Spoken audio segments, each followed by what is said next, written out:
Hey guys, welcome back to my YouTube channel. So excited that you're here and that you're ready to learn and grow and all that fun stuff. I want to thank you guys so much for liking and subscribing, and I want to give a special shout out to my TikTok family. You guys have grown my YouTube channel a little bit and I appreciate you. So I'm excited that you're here and you're ready to learn and you're ready to have this hard conversation and talk about things and how we can be better.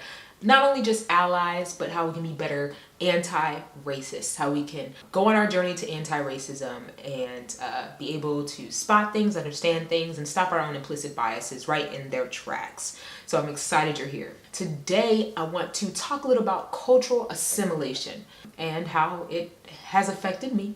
But I want to talk about what it is. And I think a lot of people don't realize what cultural assimilation is, and even that cultural assimilation is a thing and it needs to be addressed, and how things like the Crown Act play a huge role into what we see now as what cultural assimilation would be. So cultural assimilation is what a minority group does to resemble a majority group.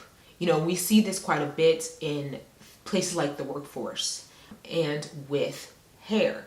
I think I have a video previously that I referenced and talked about the Crown Act, but I kind of want to talk about my own journey of cultural assimilation and how it's affected me in my personal life. But once upon a time, your girl relaxed her hair, all right? And while my hair, yes, was more manageable when it was straight, we see how people are discriminated against for their hair. So we say, oh, this hair is nappy. Black women, if their hair wasn't relaxed, we've automatically said their hair is nappy. Their hair is unkept. And so what I did was I continuously made sure my hair was straightened and relaxed. And then as time went on, I had a daughter. And you guys know Joy. I remember being pregnant with my daughter, and I remember having to do this soul search, right?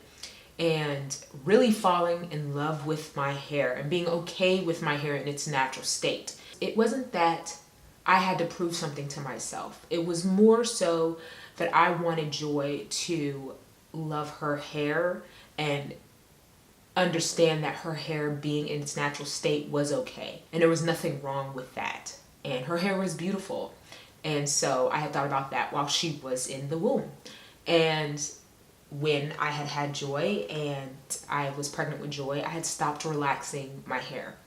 And like I said, it was to show my baby girl that her hair was beautiful the way it grew out of her head, and that she didn't need to change it if she didn't want to. If she wanted to, fine. But I didn't want her to hate her hair or think her hair was not good enough by society standards because it wasn't the beauty standard.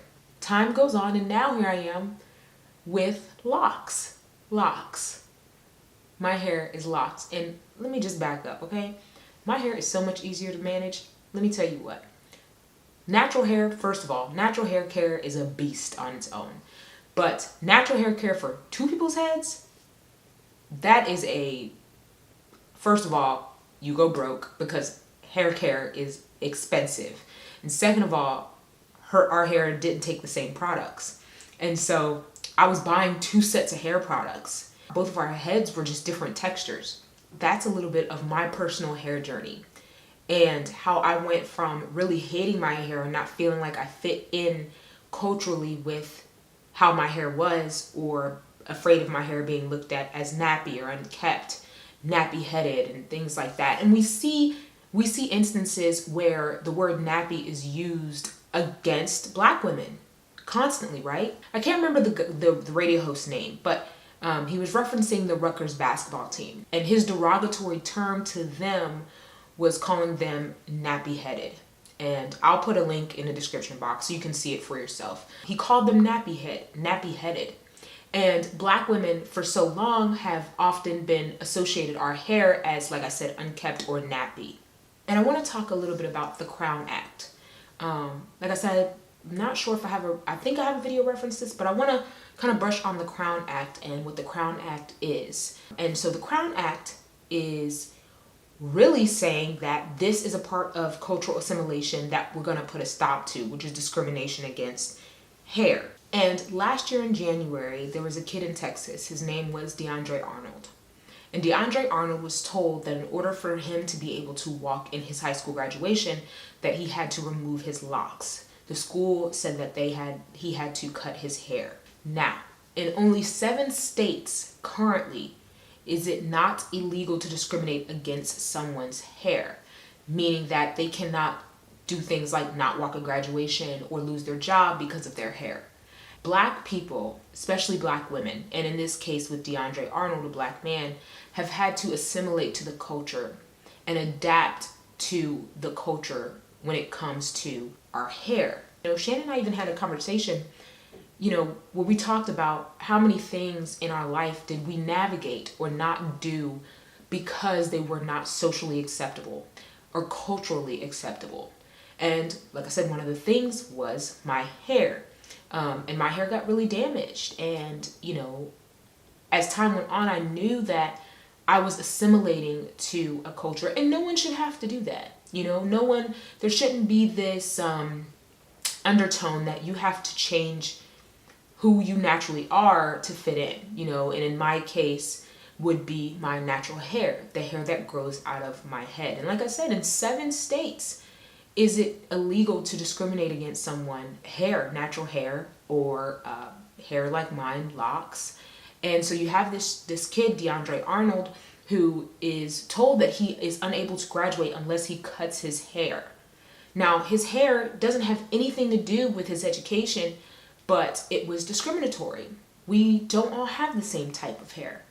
And people shouldn't be discriminated against because they decide to wear their hair in its natural state. They shouldn't be fired from a job or told they can't graduate high school because their hair is not in its natural state. And these are things that we have to continue to address and break down. And this is why anti-racism is important. This is why I make my YouTube channel. This is why I have a TikTok and pages where we talk about and address different aspects of society that we may not even understand do play a part in how we address race, and how important it is to see things through maybe the eyes that maybe we wouldn't have necessarily seen it in had we not heard it from that aspect. And I don't speak for all Black people. I say that all the time. I don't speak for all minorities. I also say that all the time too. But I think it's important to understand that a lot of times we have to open our ears and close our mouths. And there may be things that are uncomfortable. There may be things that we don't want to hear. Who wants to hear, wow, straight hair has been what society standard is. And people who don't have naturally straight hair or have hair otherwise are often looked at as nappy-headed, for instance. And oftentimes it's even used as a derogatory slur against Black women, like we see with the Rutgers basketball team, which I'll link that in the description box. And these issues are important to address. It's important to recognize these terms and things like the Crown Act in order to address anti-racism in ourselves and really dig down deep in and pull those things out and pull the wool off of our eyes. Be on this journey to true anti-racism. Thank you so much for being here and going on the anti-racism journey. I appreciate you guys, and I'm so glad you're here. Thank you for liking, subscribing, and sharing the video. I'll see you soon. I appreciate you guys. Bye.